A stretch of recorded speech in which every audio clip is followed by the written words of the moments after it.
According to Light, the United States is currently the only remaining industrial country without some form of universal health care. My name is Michelle Daly, and I believe that good healthcare systems should be affordable and accessible to all U.S. citizens regardless of their situation or income. Today, we're going to briefly discuss our current healthcare system and why it needs to change from the private insurance system to a more universal system, the opposition to a universal healthcare system, which is mostly centered around the cost, and how everyone can take simple steps to educate themselves and to vote in order to get a universal system in place. So to begin, we first must begin discussing about changing to a universal healthcare system. We must first discuss the current system that we have. According to Walker, approximately 1 in 6 people in the U.S. lack medical insurance, with 16% of the population. With current private insurance system, only those with money in the U.S. have insurance, which allows them to get annual checkups and have preventative care. This leads to longer term better health, but those without insurance often don't get annual checkups and preventative care because of the cost, which leads to poorer long-term health. And if any major illnesses occurs, they are left with a large bill that puts them into debt for years. There's also legislation that only allows doctors to write prescriptions, even for common medications such as antibiotics. And as Walker says, that's an unjust system for legislation to say that only a doctor can prescribe medicine, but not everyone is guaranteed reasonable access to their services. And affordability is part of that reasonable access. According to Van Weel and Kidd, the concept of universal health care should allow everybody high access to high-quality services, safe and affordable medicines, while ensuring their ability to pay for them. And that's one of the main ideas from the United Nations in their 2015 sustainability goals. The idea of a universal healthcare system is very different from a private insurance system that we currently have. So, of course, there is opposition. The biggest opposition to universal healthcare is, of course, cost. The cost to the government, the cost to companies, and the cost to individual people.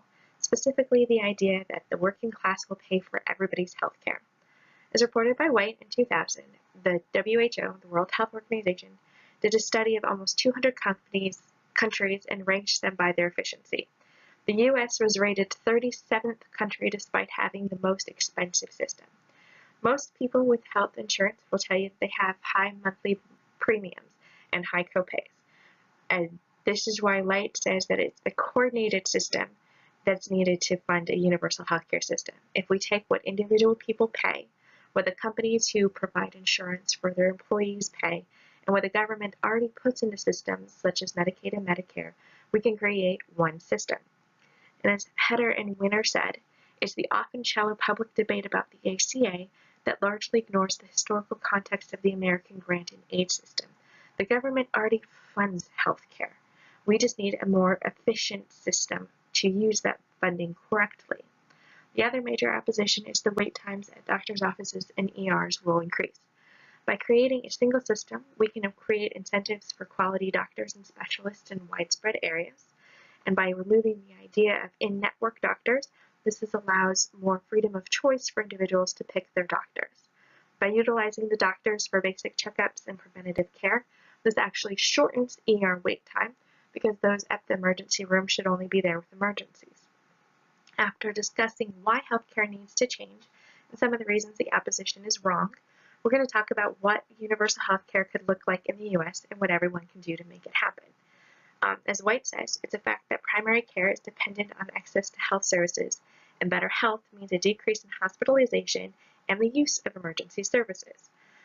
It's basic health care and preventative care is essential for a healthy population. This is why, according to Liu and Hasso, it's why Taiwan's system is about preventative care. So most preventive care, like annual checkups and child wellness checkups, are for free. This leads to better long-term health and a healthier workforce. There are other countries that have universal health care, so the U.S. can look and see what works for them to create their own system. Light's entire paper is about taking the UK system and transferring it to the U.S. He has multiple policies that could transfer over, which is mostly about the funding of a universal system, because that is one of the biggest oppositions that we could look at. Everyone can get involved by doing their own research and getting into polite debates with others about universal health care and how to implement it.